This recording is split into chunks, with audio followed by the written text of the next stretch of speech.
and for all the wrong reasons. Canadian musician Bryan Adams sparked online outrage for a post that, well, he basically conflated all the big hits of the conspiracy theories and the COVID-19 epidemic, calling on virus-making greedy, expletive, I can't say it on TV, basically saying go vegan. He said these look at it, bat eating, greedy, you name it. He got it all. Many said this was blatantly racist. Then Adams walked it back, saying in a sort of half apology, he was actually criticizing animal cruelty. And if you were offended, he's sorry. If you weren't, I'm not sorry. So it was those kind of apologies. Was the damage already done, though? And are the conspiracy theories about this virus being made in a Chinese lab, which has been roundly discounted, actually causing racist acts in Canada? To talk about that, the press gallery is here. They always like to discuss Bryan Adams. We'll also talk about the new program to help seniors. CTV's Molly Thomas is here. So is the National Post Ottawa bureau chief. And I think he's a big fan of Bryan Adams' music, John Iveson. And joining us as a special guest, conservative strategist, born in the summer of '69, Jason Leader with Enterprise, probably later. Let me start with you, Mr. Leader. Bryan Adams, was this... Because I think the real question here is not did Bryan Adams say something dopey, but how do you draw the line between criticizing China, which is fair, and crossing a line? What do you think Bryan Adams did? Yeah, I mean, usually when we're talking about music, we're talking about bats, we're talking about Ozzy Osbourne or, heavy metal.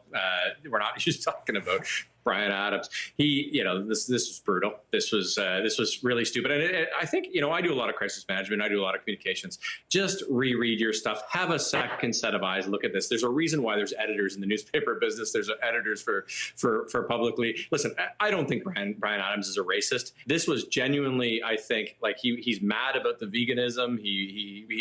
And originally I thought, well, I was going to make a joke about, you got to put a check for alcohol, sort of on before you tweet. But that wasn't what this is. He put out a song. He recorded Cuts Like a Knife. He wrote this post carefully, and he still put it out. It's actually shocking to think that his publicist and nobody actually caught the fact that this was going to blow up in his face. But just pretty brutal. Yeah, John, your take on this. The other thing, by the way, is the apology. In crisis management, when you apologize, you just say, I'm sorry. You don't say, I'm sorry if you were offended, because, that's always like, well, let's not really pull the Band-Aid right off. What did you make of this whole kerfuffle, John?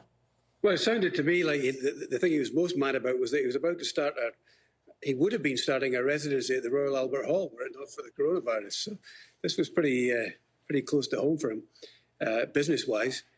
I think, does Bryan Adams really care at this stage in his career? I mean, and was it racist? I'm not sure it was racist. He's obviously a committed vegan, feels strongly about the mistreatment of animals. Ill-advised. He apologised. It was kind of a sorry, not sorry apology. But at the end of the day, not the end of the world for anybody, I don't think. No, I mean, I didn't realize this, Molly. I thought this coronavirus was about the long-term care homes or people losing their businesses or jobs, the economic collapse. I didn't really know the real tragedy was Bryan Adams lost his residency at the Royal Albert Hall. Boy, we'd forgotten the true victim of COVID, I guess. Apparently, yeah. I mean, it looks like, my favorite tweet yesterday, it looks like someone's race views are stuck in the summer of '69. Listen, this, as the only visible minority on this panel, let me tell you, people in the visible minority communities I'm seeing today very, very stunned by this. This is something that has really hurt a lot of people in the Chinese community. Listen, the tweet said bat eating, assuming that all Chinese people eat bats. It also said it's made by virus-making greedy people. That's me being nice about that word, virus-making greedy people. Is that assuming that it's made in a lab or concocted somehow? We know from the evidence that we have so far that just isn't true. So putting these things together brings up stereotypes, brings up thoughts about people. And unfortunately, we've seen that translate into actions across this country where people have been hurt.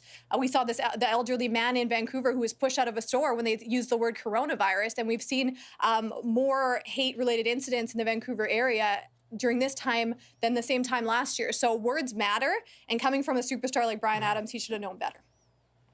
Yeah, my daughter, born in China, and a lot of her friends also born in China have experienced racism. It's a real thing. Just real quick on this, Jason, on the larger issue, Canada's working with China to help develop a virus, but we've got this CP report on Amnesty International saying actually China's bullying and harassing people in Canada and intimidating people who are criticizing China. I mean, how do we calibrate this relationship with the second largest economy when all that stuff's going on?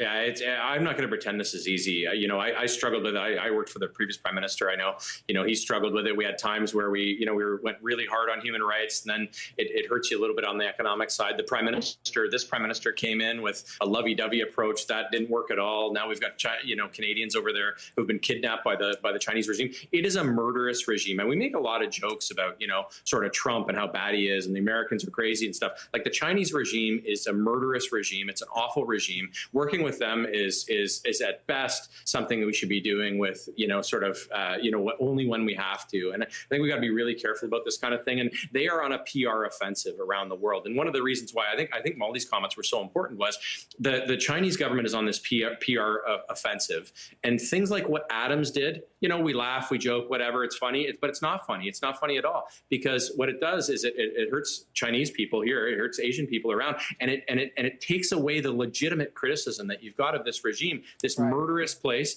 that hasn't dealt with this in a good way at all, and lied about it the entire time.